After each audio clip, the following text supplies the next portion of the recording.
his case he was mentioning had to do with an egg chicken place. What we saw this week that I was describing, that had to do with a meat bird operation, and that's very sad to see. So that's really disturbing. It's disturbing for me to see, like, 100 birds thriving here, and to know what they need, and to think of a place where a company was responsible for 1.3 million birds, and they didn't take care of business, and they didn't make sure that they had the resources to see it through, because that would be like us starting these 100 birds and getting halfway through and going, oh, shoot, we can't afford to process them. I won't be able to afford to pay the processing bill. Okay, well, let's just asphyxiate them.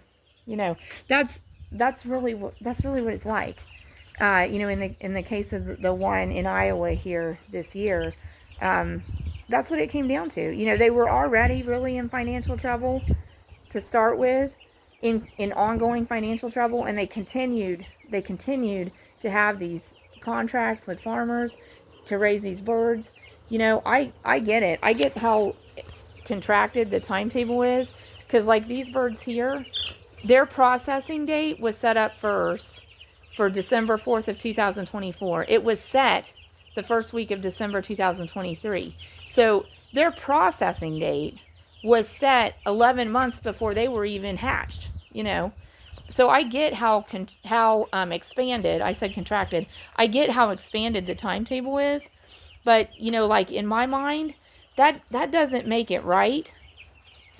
That doesn't make it okay to plan raising a bunch of birds and not have the foresight to make sure that you're going to have the economic and financial resources to follow it through.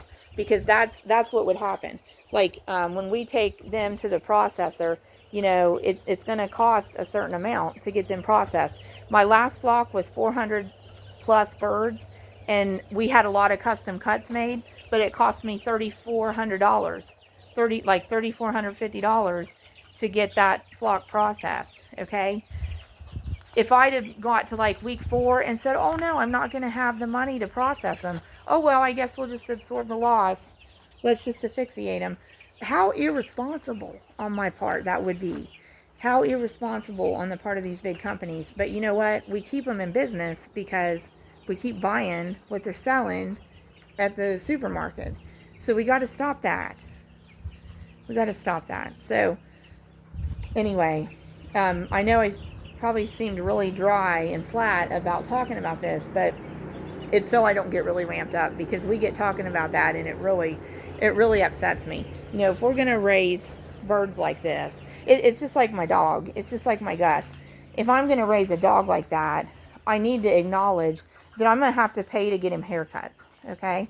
If I'm going to raise birds like this, I need to face and acknowledge that there's going to come a time in production when I can't continue to just let them keep going. I gotta butcher them. I gotta process them.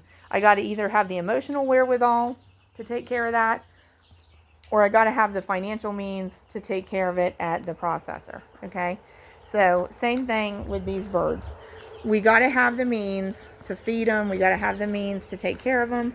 We gotta have the means, whether it's emotionally because we're doing it ourselves, or financially because we're taking it to the processor. We got to have the means to finish the project, to see it through. Anything less than that is animal cruelty. Not taking care of the nature of the animal is animal cruelty. So, we don't want to do that. But it's very discouraging about very discouraging about the poultry company thing and 1 million birds euthanized. And so that does disturb me about big agriculture. Check out these little birdies. So, and like I said, this is a whole different ballgame over here with the egg chickens, because they'll be maturing into egg production at about 5 months old, and we'll keep them in our operation for probably 3 years total. But then if we can rehome them with families that want egg chickens, they may live 7 or 8 years, So this is what we perceive as normal chickens. These are designer chickens. And we kind of perceive these as abnormal, but for the selective breeding, this is a very predictable outcome. So These would have purebred genetics in these. And we don't need them to convert feed to meat, actually. We need them to be lean, and we need their energy when they're mature at the point of lay. We need their energy to go into egg laying, okay? Over here, we want their energy after they've got their internal organs working right and got their immune system strong and got the ability to thermoregulate their internal temperature as much as they can, and then grown their bone structure. After they've done all that, what we want them to use their energy for is to make meat, okay? So that's the difference between the birds. These ones, they got to make meat. So we're going to see them get big. We're going to see their point of balance change. We're going to see their center of gravity change. We're going to see their motion become awkward because they're making meat, all right? And then we got to do our part and follow through. Once they've reached that point of finish where they've made meat, we got to do our part and follow through and process them for meat. With these birds, we want them to make eggs in the future, okay? So that's, that's what their energy is going to. They're growing, and eventually they're going to be ready to be egg producers. And then they can live a lot longer, because that's a different goal for them. We're not trying to put meat on them. We're trying to harvest eggs from them that they have the innate ability to produce. So, but these birds are really cute, aren't they? They're 11 days old. Just like the meat birds, they're 11 days old. And they stay a lot more active. And you can see they both have about the same amount of room. There's 60 of those. There's about 125 of these, okay? These are starting to fill this space. They're not crowded, but they're starting to fill it.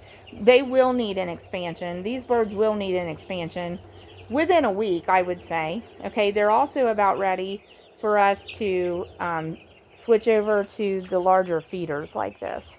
All right, so we'll start changing their feeders soon. These are still good in these feeders, and they're definitely not getting crowded at all. And they'll be able to stay in this amount of space they have for quite a while. I'm sure for the 6 weeks that these birds are in production, these birds are going to be fine in this amount of space.